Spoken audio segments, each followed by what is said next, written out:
Karibuni sana. This is George Muturi from Comfort Worms. Comfort Worms, we are based in Raleigh sub-county, Kaburu Ward, Kiambu County. And at Comfort Worms, we deal with a number of things, ranging from vermiculture and vermicomposting, black soldier fly farming, azora, duckweed, chicken, pigs, fish, and seedlings propagation.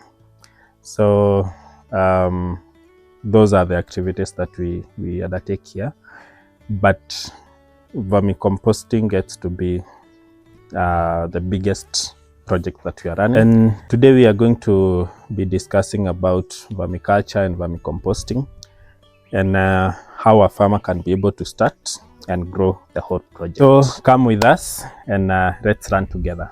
We start off with vermiculture, and basically vermiculture is the simple art or operation of rearing earthworms, and this can be a wide variety of earthworms, but when we talk majorly of rearing worms that can help us in different ways, we go down into rearing a number of worms, around 5 types. But when we come down to Kenya, we are talking of rearing earthworms, 2 types specifically, that is the red worms and African night crawlers.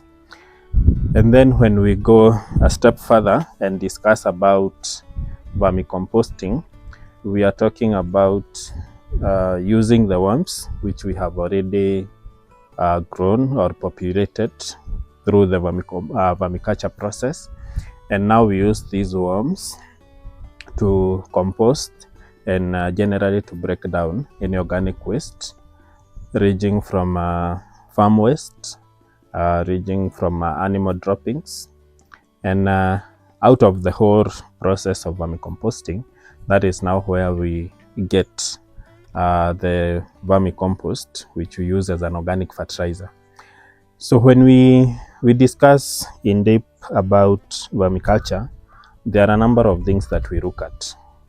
One, we need to have the right housing, the right feeding.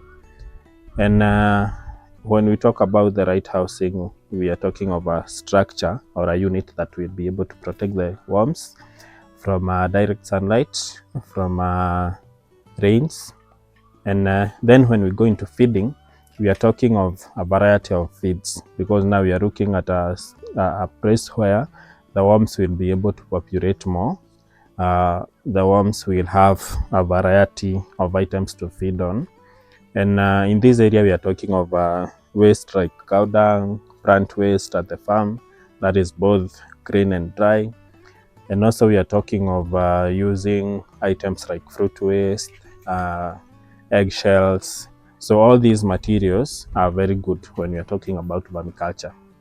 Then when we go into details about vermicomposting, now we get to be very selective depending on the target of the compost that we want. So we are talking of using cow dung, plant waste, also both green and dry, and other items which will basically help us to boost our nitrogen, phosphorus, potassium, among other trace elements. So that is now vermiculture and vermicomposting in a simple way, or how a farmer can understand best when we talk about rearing of earthworms. In this structure, we are doing both vermiculture and vermicomposting, because in here we have a variety of items. This is cow dung, plant waste, both the dry and green, so that we have a good balance of the nitrogen and carbon. But along the way, the worms keeps on populating. So we give them a conducive environment, the right moisture, so that they can be able to break down the compost as they populate. So the worms are have gone deep a bit, because now they have been in this unit for a number of weeks.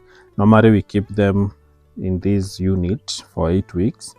By the time it's the 8 weeks are over, they'll have broken down all the materials, turned it into a fine compost that now we can be able to save. But now they are around 5 weeks, so we have around 3 more weeks.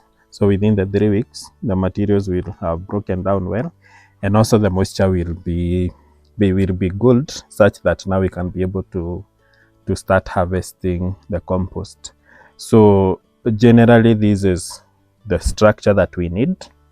So we are using a bed system, which I'll be able to explain on how to come up with such a structure, so that now we can be able to house our worms for them to populate and also for them to compost.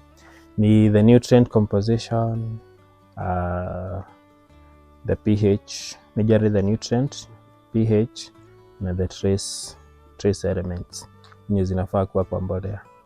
So unapata hii haiwezi choma na inatengeneza mchanga, ina boost water holding capacity ya mchanga, so the soil structure ina change. So that is the major difference. Of which oil ina weaken the soil.